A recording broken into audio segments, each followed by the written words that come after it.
शिशुविहार प्राथमिक शाळा एरंडवना या शाखेत मी शिकते. माझी ही मैत्रीण. माझे नाव देवश्री रोहित पोळ. माझी ही मैत्रीण. माझे नाव आलिया इस्माईल गाव. पृथ्वीचे नंदनवन होण्यासाठी पाण्याची खूप आवश्यकता आहे. पाऊस वेळेवर आला की सर्व वातावरण किती आनंददायक असते. पण कधी कधी खूप पाऊस आला की खूप पाणी येते. मग मला प्रश्न पडतो की एवढं सगळं घाबरलेलं पाणी कुठे बरं जाईल? त्याला रस्ता कोण दाखवेल? दासू वैद्य यांची घाबरलेलं पाणी या कवितेचे मी अभिवाचन करीत आहे. आभाळाचं फुटलं छत पाणी धुधू आलं. आभाळाचं फुटलं छत पाणी धुधू आलं. नदी नाले धरण तळ तुडुंब भरून गेलं. नदी नाले धरण तळ तुडुंब भरून गेलं. लोकल बाई ठप्प ठप्प. लोकल बाई ठप्प ठप्प. शाळा ऑफिस चिडीच्या. शाळा ऑफिस चिडीच्या. गुडघाभर पाण्यामध्ये ट्रॅफिकला लागली धाप. पूल अडला रूळ बुडला. पूल अडला रूळ बुडला. रस्ता झाला कुठे नदी. रस्ता झाला कुठे नदी. दात ठोठावून पाणी बोले उघडा उघडा दार आधी. घरात आलं राहायला. घरात आलं राहायला. चक्क टीव्ही पाहायला. घरात आलं राहायला. चक्क टीव्ही पाहायला. खाईल काय पिईल काय पेस्ट कोणती दाताला.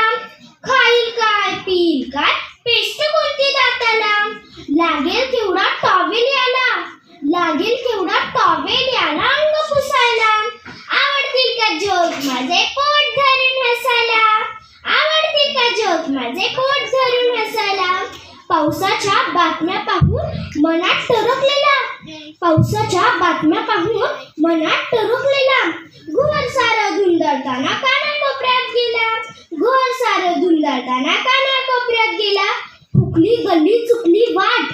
हुकली गल्ली चुकली वाट. हुकली गल्ली चुकली वाट. भेटेल याला विचार. भेटेल याला विचार.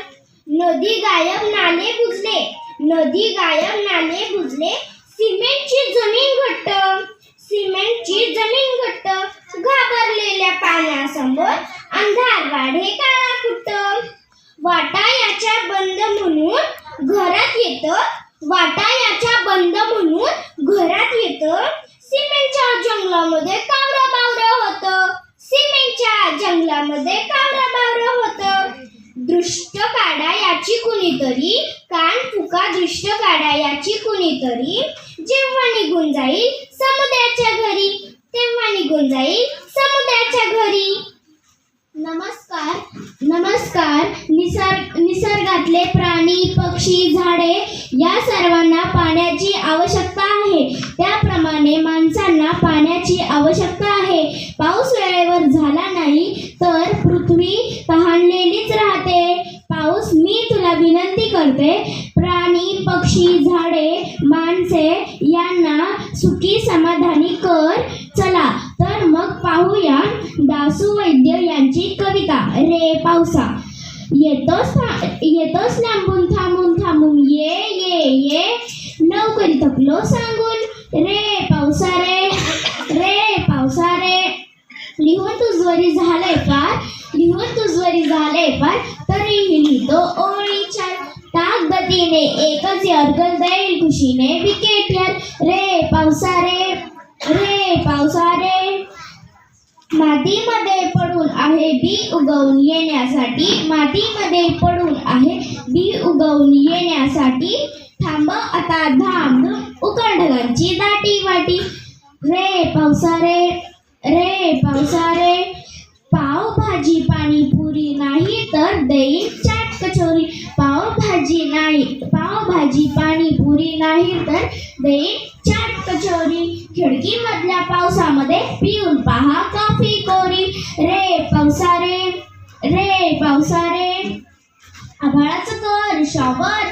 मैदानाचं भरू दे पट. पाण्याखाली बुडव एकदा शाळेची ही रुटीन वाट. पाण्याखाली बुडव एकदा शाळेची ही रुटीन वाट. रे पावसा रे. रे पावसा रे. पाऊस पाणी भरून प्रेमात लिही तुझ्यावर एक गाणं, शब्दांनाही फुटतील यारो लाल पोपटी कोळी पान, शब्दांनाही फुटतील यारो लाल पोपटी कोळी पान. रे पावसा रे. धन्यवाद. नमस्कार. आज पहाटे स्वप्नात मी रानावनात गेले. निसर्गाची किमया पाहून थक्क झाले. प्राणी, पक्षी, जीवजंतू प्रत्येक जणाचे वेगळे वैशिष्ट्य.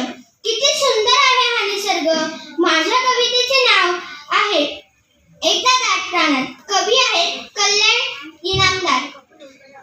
दादा आणि मी एकदा गेलो दाट रानात.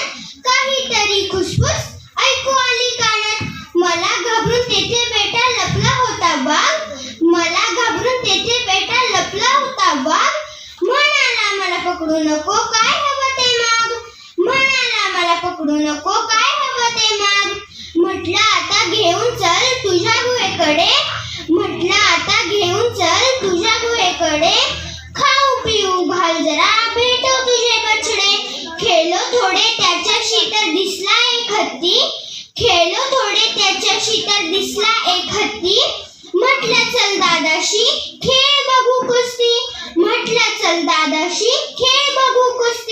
सलाम करत म्हणाला जरा दया करा. माझ्या कच्च्या बच्च्याचा थोडा विचार करा. म्हटलं त्याला ठीक आहे पाठीवर तर घेशील. रानाची या सैर करून घरी सोडून देशील. हत्तीवरून रमत गमत रान फिरत गेलो. घरातल्या या गादीवर पण जागे कसे झालो.